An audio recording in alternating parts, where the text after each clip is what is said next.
नमस्कार दोस्तों, मेरा नाम है सोनू शर्मा और आज की इस वीडियो में मैं पढ़ाने वाला हूँ जियोग्राफी पार्ट फर्स्ट। अब मैं आपको जियोग्राफी पढ़ाऊँगा पूरा कंप्लीट। मैं आज पहला भाग पढ़ाऊँगा और इसमें देखेंगे हम कुछ इम्पोर्टेंट क्वेश्चंस। अगर आपको मेरा वीडियो अच्छा लगे तो लाइक, शेयर और सब्सक्राइब करें।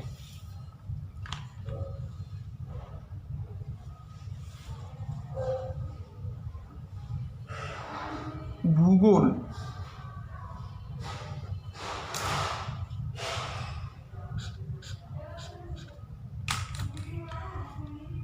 एक यूनानी विद्वान थे इकेटियस।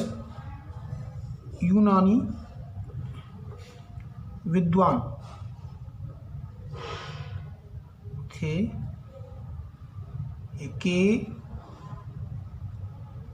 इकेटियस, जिन्हें भूगोल का पिता कहा जाता है।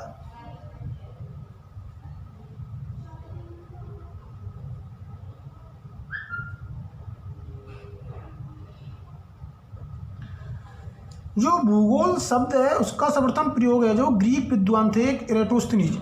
जो भूगोल शब्द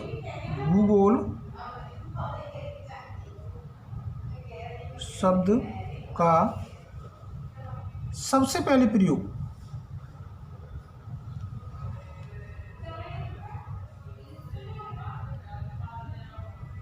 एक ग्रीक विद्वान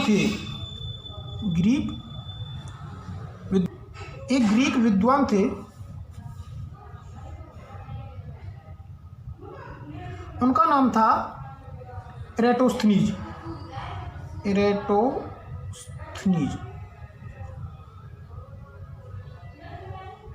इन्होंने इरेटोस्थनीज ने सबसे पहले भूगोल शब्द का सबसे पहले प्रयोग किया था।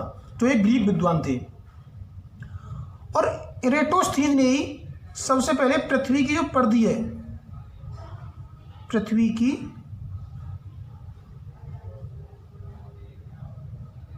परिधि का सही मापन किया था। दोस्तों, एक भी क्वेश्चन नहीं छोड़ूंगा, एक भी। पृथ्वी की जो परिधि का सही मापन किया था वो इरेटोस्थनीज ने किया था और इरेटोस्थनीज ने ही सर्वप्रथम निवास योग्य विश्व का मानचित्र भी बनाया था। इरेटोस्थनीज ने ही निवास योग्य विश्व का मानचित्र भी बनाया था। इन इरेटोस्थनीज को ही भूभौतिकी का जनक कहा जाता है। इरेटोस्थनीज को ही भूभौतिकी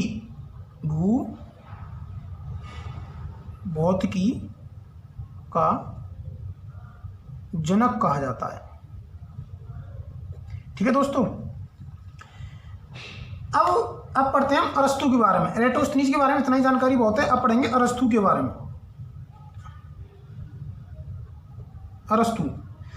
अरस्तु ने सर्वप्रथम पृथ्वी को गोलाभ माना है। गोलाभ का मतलब होता है दीर्घवृत्ताकार। अरस्तु ने सर्वप्रथम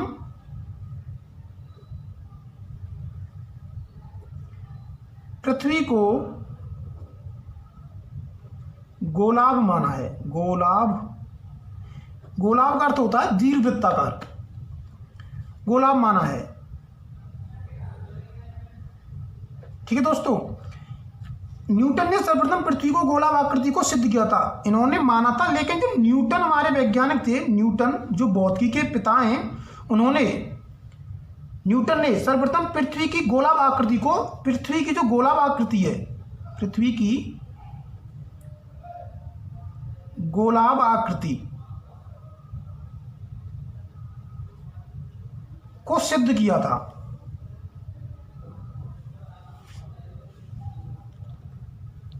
ठीक है दोस्तों, इन्होंने सर्वप्रथम पृथ्वी की गोलाभ आकृति को सिद्ध किया था।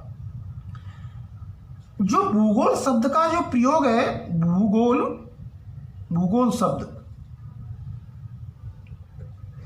शब्द का प्रयोग सर्वप्रथम सूर्य सिद्धांत में किया गया था। भूगोल शब्द का जो प्रयोग है सर्वप्रथम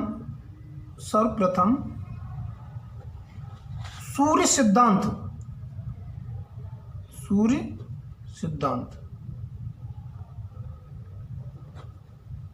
में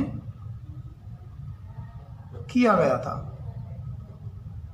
ठीक है दोस्तों, ये थे आपके इंपॉर्टेंट पॉइंट्स। अब पढ़ेंगे दोस्तों हम ब्रह्मांड के बारे में। ब्रह्मांड दोस्तों, ब्रह्मांड को इंग्लिश में यूनिवर्स बोलते हैं, UNIVERS, यूनिवर्स, ब्रह्मांड।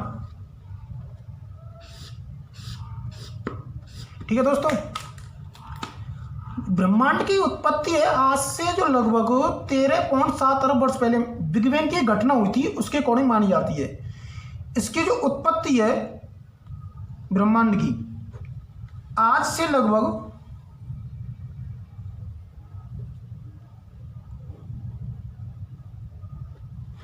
13.7 अरब वर्ष 13.7 अरब वर्ष पहले एक घटना घटित हुई थी, उसका नाम था बिग बैंग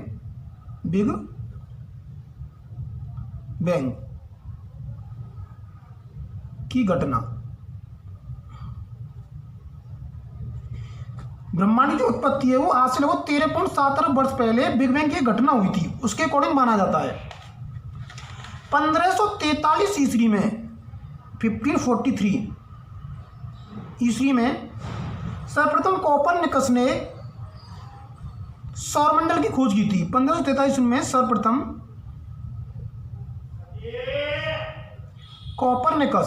कोपरनिकस ने सौरमंडल की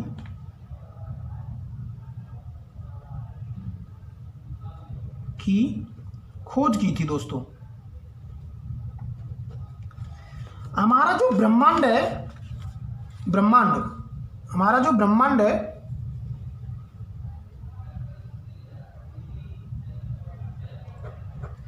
ब्रह्मांड है वो मुख्यतः कई अरब मंदाकिनियों से मिलकर बना है। ब्रह्मांड कई अरब मंदाकिनियों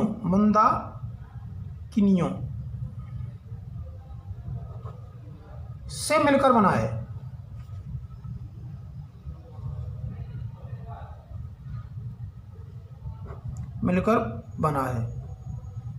ठीक है दोस्तों, जो हमारा ब्रह्मांड है वो कई अरब मंदाकिनियों से मिलकर बना है। लेकिन और ये मंदाकिनी असंख्य तारों का एक विशाल पुंज है। ये मंदाकिनी है, जो मंदाकिनी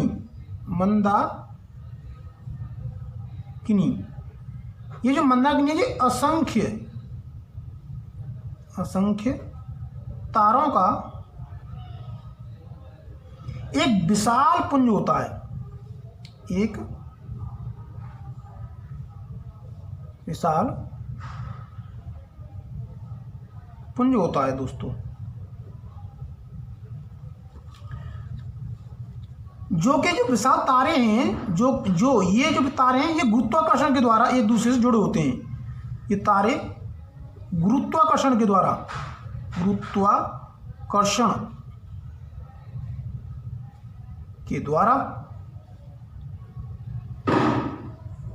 एक दूसरे से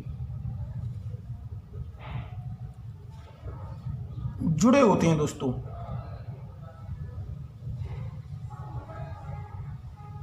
जो एक दूसरे से जुड़े होते हैं। मंदाकिनी, हमारी जो मंदाकिनी है वो बहती हुई नदी की भांति प्रतीत होती है। जो मंदाकिनी है हमारी, जो मंदाकिनी, ये मंदाकिनी है, जो मंदाकिनी है, जो ये मंदाकिनी बहती हुई नदी की भांति, मंदाकिनी बहती हुई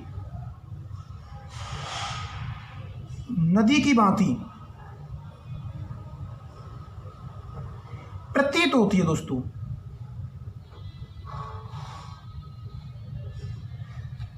इसीलिए इस मंदाकिनी को आकाश गंगा मिल्क वे, इंग्लिश में बोलते हैं MILK, मिल्क वे, भी कहते हैं।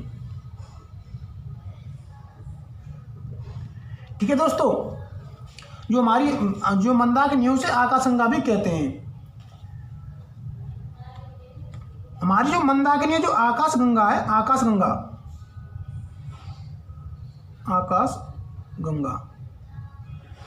इसकी जो आकृति है दोस्तों,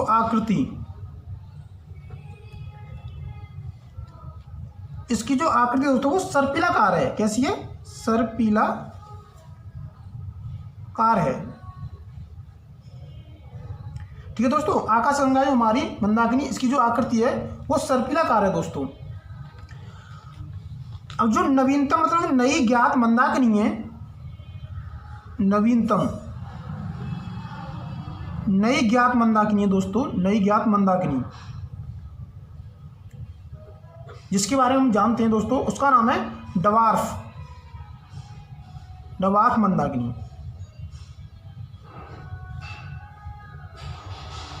ठीक है दोस्तों, डवार्फ मंदाकिनी है। ठीक है, अब एक जो हमारा जो निकटतम, जो इसके जो सबसे निकटतम तारा है, सूर्य का सबसे निकटतम तारा है, उसका नाम है प्रोक्सिमा सेंचुरी। सूर्य का जो निकटतम तारा है, का निकटतम तारा,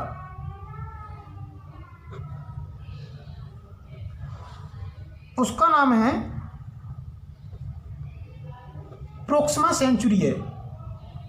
प्रोक्सिमा सेंचुरी है।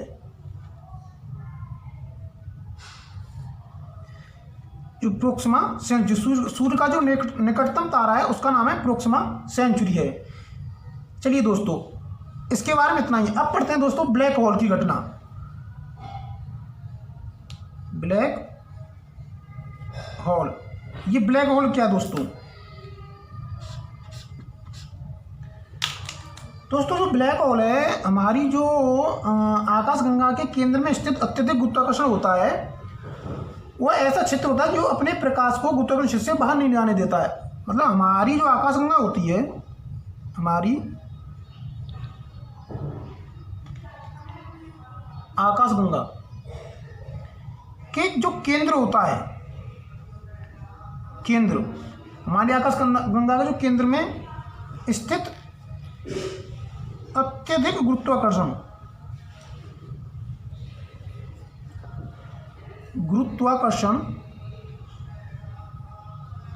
का वह क्षेत्र, अत्यधिक गुरुत्वाकर्षण का वह क्षेत्र है जो प्रकाश को अपने गुरुत्वाकर्षण क्षेत्र से बाहर नहीं जाने देता है। जो प्रकाश को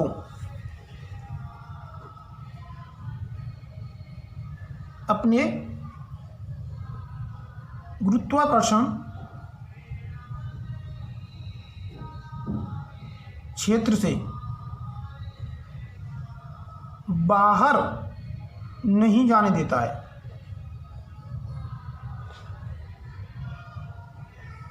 दोस्तों, यही होती है ब्लैक होल की घटना। जो हमारी आकाशगंगा होती है उसके केंद्र में अत्यधिक गुरुत्वाकर्षण का क्षेत्र होता है जो प्रकाश को अपने गुरुत्वाकर्षण क्षेत्र से बाहर नहीं जाने देता है। दोस्तों, अब पढ़ेंगे क्वेसर।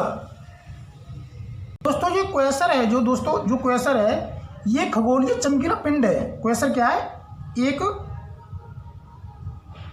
खगोलीय चमकीला पिंड है। ठीक है दोस्तों, इसका कार्य क्या है? जो अत्यधिक मात्रा में ये खगोलीय पिंड है, चमकीला पिंड है, ये अत्यधिक मात्रा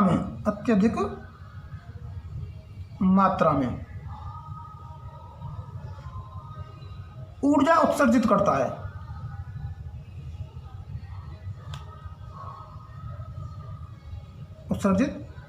ठीक है दोस्तों, ये क्वेसर है, खगोलीय चमकीला पिंड है जो अत्यधिक मात्रा में ऊर्जा उत्सर्जित करता है दोस्तों। ठीक है दोस्तों, चलिए दोस्तों, कुछ नोट में कुछ नियम बता देता हूं।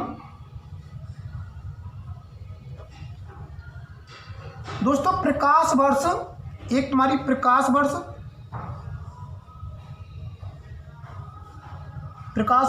और पार्सेक। प्रकाश वर्ष और पारसेक ये दोनों दूरी माप हैं, दूरी मापने की दूरी की मात्रक हैं। किसके? दूरी की मात्रक। ठीक है दोस्तों, प्रकाश वर्ष और पारसेक ये दोनों दूरी के मात्रक हैं। और दोस्तों एक पारसेक बराबर 3.26 प्रकाश वर्ष होता है। ठीक है दोस्तों आपको कहीं से भी कोई भी कुछ भी समझ नहीं आए तो आप बता सकते हैं। और आपको मेरा वीडियो अच्छा लगे तो लाइक करें, शेयर करें और सब्सक्राइब करें। जय हिंद।